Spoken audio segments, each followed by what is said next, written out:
Yo, what's going on? We were talking about a long workout for today. We got a 25-minute workout ahead of us.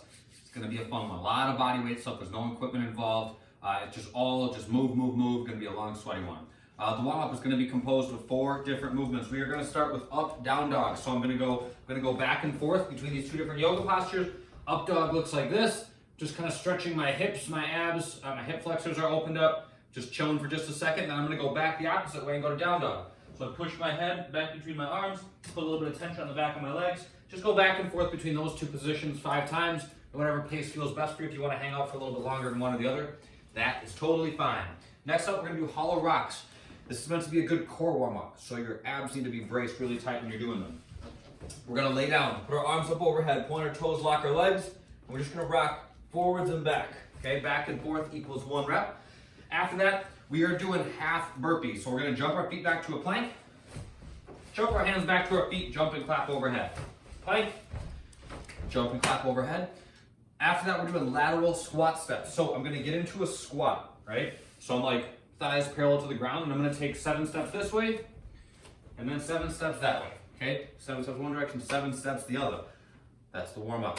The workout. Oh, we have so many movements to talk about. We're kind of all over the place. So before you guys start this workout, what I would recommend is that you take a piece of paper and you write them down. You have them somewhere where you know what's coming up. You're not having to like run to your computer back and forth, but that you can look at. You're like, okay, after this, I'm doing that. After that, I'm doing this. Know what's coming up because there's a lot of different movements.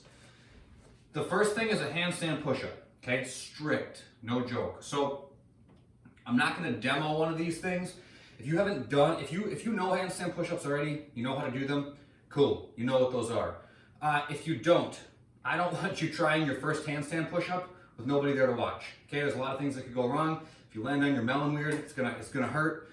So don't do that. Okay, if you can't do strict handstand push-ups, you haven't done them before, the alternative is going to be a down dog like handstand push-up. Okay, regardless of what style you're doing, I want your head and your hands to form a triangle at the bottom. Okay, so think like a tripod position when your head hits the ground. Okay, if I was in a handstand position right now, at the bottom, when my head hits the ground, my hands should be out here like this. Same thing applies to this down dog one. So I'm going to go to down dog.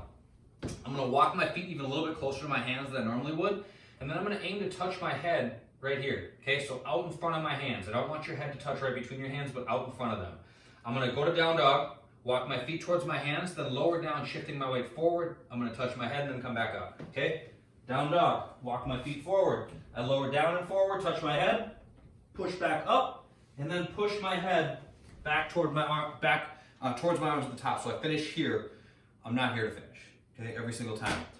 These look like they shouldn't be that bad. They do get pretty tiring after a while. So if you're struggling with them, put a couple books down. So if my hands are here, put a few books or a pillow or something out here that you can touch your head to. But the basic range of motion is you should rock your weight forward for your head to touch out in front of your hands. Okay, it's going to make it probably feel a little bit harder, but it puts your shoulders into a more stable position. Okay, so that's that. That's probably the most technical movement we're going to be using today. Make sure they're good. All right, if you guys have questions, you can shoot me an email on them. Second thing we're doing is a V-up. So I'm going to lay on my back, put my legs out in front of me. I'm going to close my hips quickly, come up and touch my toes. Okay, after that, we're doing burpees. Get to the ground, come back up, jump and clap. It's not a strict push-up. Okay, pretty straightforward for the burpee. After the burpees, we're doing leg lifts.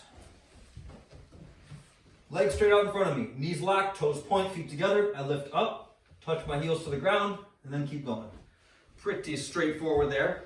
Next up, we're doing push-ups. Okay, make the push-ups good. 25 is kind of a big set. Keep them consistently quality throughout. Don't let yourself start getting sloppy. Chest to the ground, lock all the way out at the top every single time. If you get to a point where you start to sag, okay, if your hips start to dip down, if your butt starts to stick up in the air, put a couple books or a pillow or something between your hands to decrease the range of motion. But I want you guys to have something that you touch at the bottom. Okay, push-ups like this. It's very seldom that I see people get better at them because they don't know how far they're going. So give yourself a target to touch. It will ultimately be in your best interest in the long run. After we get through with our push-ups, we're doing lunges. So we're going to step out, tap our back knee, and then stand back up. After lunges, we're doing squats. Okay, hips back, knees out. Try to get your hips to go below your knees at the bottom. Make sure you're keeping your abs braced so your back stays nice and flat. after our squats, mountain climbers. Okay, I'm gonna plank here. 1, 2, 3, 4, all the way up. Okay, after that we're doing jumping jacks. And then last but not least, we're doing lateral jumps over a target. So take something about 6 inches up. This might be a little bit shy, but you guys get the idea. 1, 2, 3, so on and so forth. We're gonna get through a lot of reps today.